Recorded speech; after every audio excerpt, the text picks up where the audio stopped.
on the weekend. How does it feel to be coming back home 7-0?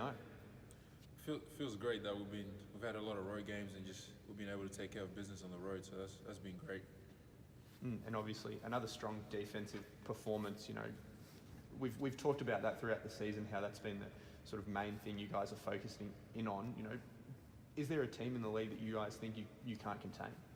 There's not a single team that we don't think we can contain. We've contained every team we've played, and we've played some of the top teams. So I think we can contain every team in this league. How good is it to see, especially in that second game, you get the big performances off the bench. Jordan's got 10 and then Zach hits 8 threes. How good is it to see, you get your contributors from those younger guys? That's great to have them guys just coming off the bench and just getting points on the board and contributing and just adding to what we already have. And it's just great to see that they're just coming and doing their thing and just getting more confident, and we're going to need them. So it's good to see that they're doing that. And especially you and Josh, you were really living above the rim, throwing down a lot of dunks on the weekend. How, can you talk about both of your roles, sort of cutting to the basket when people help on drives? Yeah, it's just that the guards really make it easier for us when them penetrating, and we just get behind our guys, and our guy helps, and they just throw it up for us. So they make it easy for us. That's all good. Oh, that's it. Let's get into it originally. Yeah, I would say against Kelsey, I kind of did struggle just because I was sort of trying to play it safe. And I think that kind of hurt the team in a way because they wanted me to come off the bench and be aggressive. So I think I did a better job of coming off the bench the second day and sort of initiating my aggression. And what do you think, what was the catalyst for you being able to come off aggressive in the second game? Just the pep talk I had with, some family and myself, just sort of saying we need to get this W, and, the team, we're really struggling right now, so just trying to be there for my team and trying to put my best foot forward for them. And do you think the attitude around the team has changed now that you got that one win on the board? Definitely. We were obviously excited that we got the W, so we're just trying to build off that, try to be more focused this week and sort of work on some things and work out some kinks and sort of try to get another win this Saturday. And Georgia was a real high scorer for you on the weekend? She was. Georgia has done a great job of fitting in where she fits in, and I think we just need to sort of mature a little bit on the ball and on the defensive end, and we'll go from there. 20 points off the bench in the first half for you. What was the big difference between those two games? Was it just hitting shots? Hitting shots, but I think, like B mentioned before, we were a little bit more focused defensively. I definitely think that our defensive game plan feeds into our offensive game plan, and when we're not there defensively, we're not there mentally, offensively. So I think just sort of locking in more defensively will help us going into games. And how important was it for your guys' confidence to be able to withstand their comeback, retake the lead, and end up getting the W? I think it was just maturity. We've had all of our games this season where we have not been able to finish out fourth quarters or come out the third quarter strong.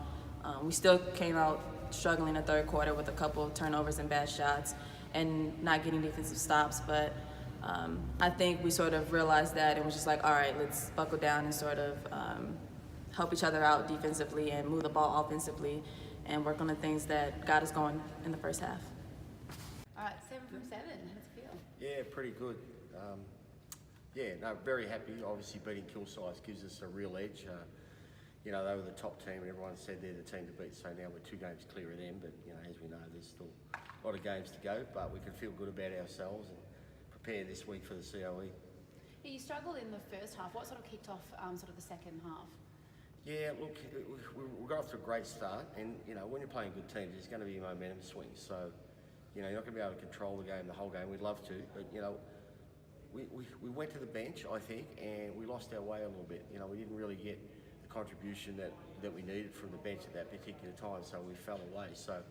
But you need to go to your bench because not everybody can play the whole game, and obviously we regathered that momentum probably late in the third and really took over the game in the last quarter. Yeah. Just with Kilsyth, what was the big difference? They obviously went to a zone in the second half. What was the big difference between the third quarter where you really struggled to get shots, really struggled to make baskets, and then the fourth quarter where it seemed like you guys can't miss? Yeah, we didn't struggle to get shots.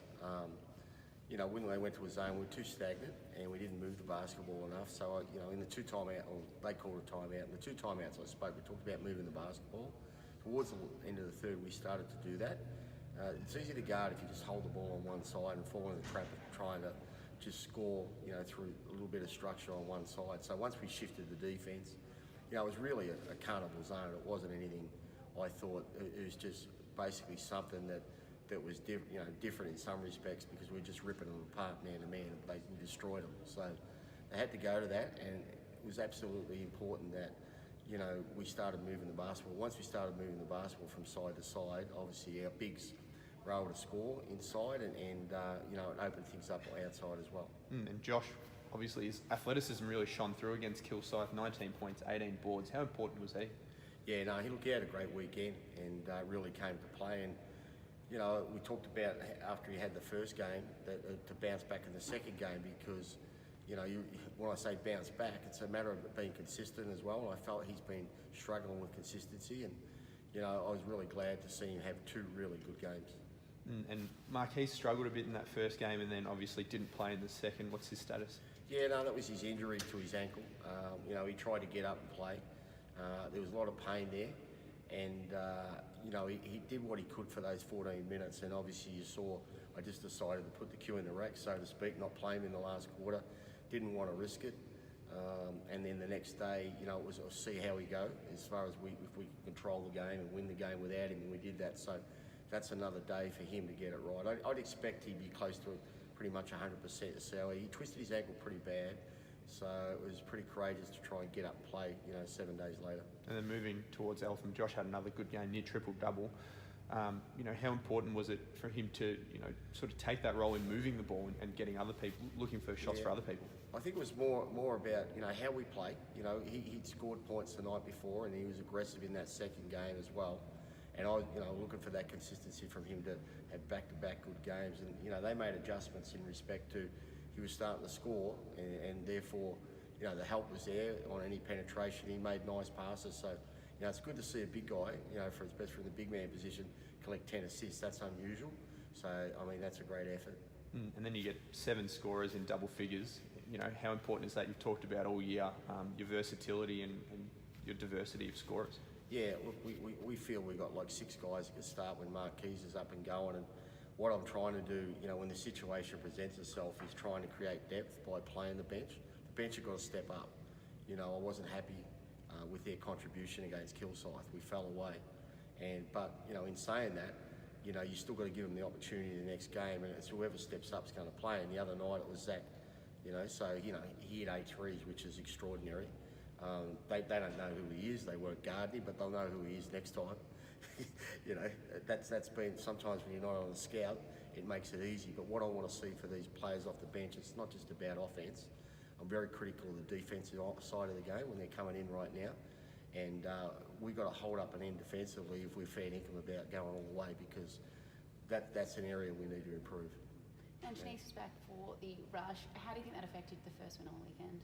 Shanice back for the rush, did you? Sorry. As in just back in the mix. First game's back. Sorry. Sorry. Yeah, that's me. We've been saying they would have won a couple of games, so for sure Shanice was playing. So just having that extra depth, that leadership, and she was aggressive.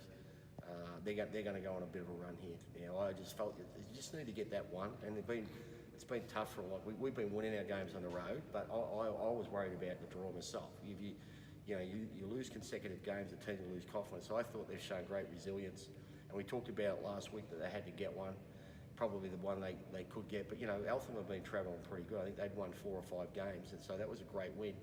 And now the girls can really feel good about themselves, gain more confidence, and get another one against the COE as we've got some consecutive home games. So it's going to be interesting. I'll make a run of it. Yeah. So you think it's enough time to turn the season around? Yeah, it is. It doesn't matter. Okay, so the girls are 6-1. Well, what if they win the next 13 games? That's the way I look at it. You win every game. You go out there to win every game you play, and they've got 9 games at home. So, and I reckon they'll play the top teams. So anything's possible. You just don't give up, and you keep going at it. And you just need that win to get your confidence there, being developed, and probably who's who as far as strengths and weaknesses go in the team as well, and addressing that. And now I think the good players is probably starting to, get more shots. You want the better players. That's basketball. If you think it's an equal opportunity game, you're kidding yourself. You're not going to win. The best players have got to get more shots, and the other players have got to fill their roles. But you get a guy or a girl coming in on the night, they might get hot. Okay, well, a short night, then you give them the basketball. But you play to your strengths, and I think they figure that out. So I won't be surprised to see them win a few more games from now on in. And try to get to the rim a bit more. Well, they've got Joy inside, and they've got Lucy who played pretty well on the weekend, and you've got Shanice and Liv. They can both hit from the perimeter, and you've got Georgia. It's a bit of a balancing act. I don't see the whole games, but obviously I see parts of the games. I think Joy has got to step up, and she's really got to be a target inside, a stronger target. I see improvement in that area if she does that.